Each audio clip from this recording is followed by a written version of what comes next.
I was in a free fall. I was stood at the edge of a cliff ready to jump off. I was about to lose my wife, my daughter. You know, I didn't know where I was, what I was going to do, what the next step was. You know, I tracked down my abuser and was quite prepared to take the next scary step, which was into the unknown. So, you know, I suffered from night terrors, the sweating, the sheer panic in life. I had visualizations of my abuse, you know, would be triggered by simple things in the street. Yeah, I wasn't coping with anything, being honest. I never used to, I didn't have to go out the house for anything. I used to just stop in pyjamas. I never got washed. I never done anything. I just sat on the sofa. No, I don't think, because I did take an overdose, and if it wasn't for Safety Net and everyone here, I don't think I'd be here anymore. It was a really bad time, really. It was, yeah.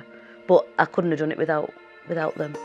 No, I was just glad that I had somewhere to go. I was excited to like move forward, really, onto therapy. So, and then we did group therapy as well, and that was good. A lot of art and stuff like that, and that was nice. And that too, we've done the group with the volunteers that we met in there. Yeah, I would just say we're all like really good friends now, and yeah, you heal every week. I used to come out of here feeling amazing, and I still do. I don't know, it's just the place, because you know that you're like safe, and it's just nice. Safety Net UK is a charity. We operate throughout Cumbria, and we provide support for the recovery of all those that have been affected by the trauma of rape, exploitation, sexual and domestic abuse. This is an epidemic that is affecting the whole of the country, the whole of the world really. But within Cumbria, there are pockets where there's real poverty and there's real deprivation and isolation.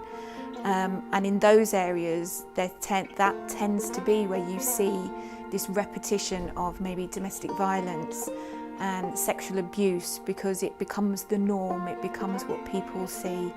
And they don't break out of it. They can be quite geographically static. So if you grow up in that area, that's all you've ever known, that's all you ever see. Why would you know it was different? It was one of the hardest conversations I ever had. The sweat, the tears came from that release. It gave me an assurity that what I was doing was right, and to actually be believed by somebody, a total stranger, empowered me like I'd never known before. I had a drive and a purpose. I knew that what I was about to do was right, was the right thing to do. I can't think of anyone who's got that kind of level and layers of integrated family support, community support for people, and then trauma-informed therapy for people who've experienced abuse.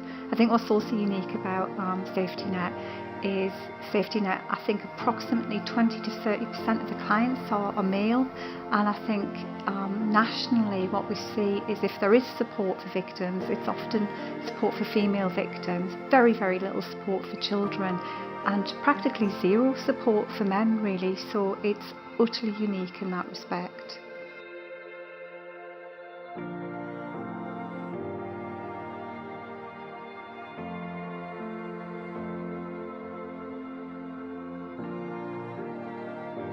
It's preventing abuse from happening. It's supporting people back into lives that they deserve.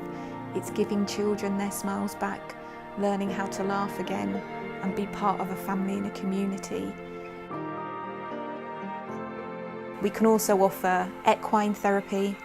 So for some people, they are so traumatised by what's happened to them that language becomes a barrier. Words don't work for them. So with equine, it's a way of providing some sort of therapy. In January, when we were talking about fundraising, I always wanted to do the Great North Run, and I thought, no, I won't do it. And then I joined the running club here. What kept in my mind was the money that I was going to raise was going to help other clients like me, and that's what's kept us going.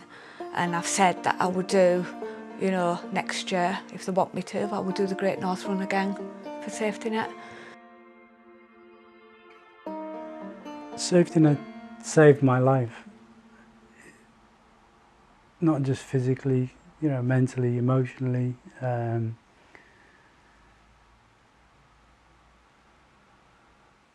I owe them my life. I owe them everything that I can give, and I hope that everybody else would give whatever they can as well. There are so very few appropriate words. There's an inner strength, there really is, in every person. And I guess that's my passion, just to find that and to empower that, and for a person to feel important in their own right. I really believe in this work. I believe that people can overcome any trauma, you know, given the right tools, given the right sort of person to work alongside them, someone who's specialised and understands. I think anybody can get through anything. There is light at the end of the tunnel. There's a lovely light at the end of the tunnel that waits for people. We can help them get there. Let us be your safety net. Let us be your safety net. Let us be your safety net. We will be your safety net.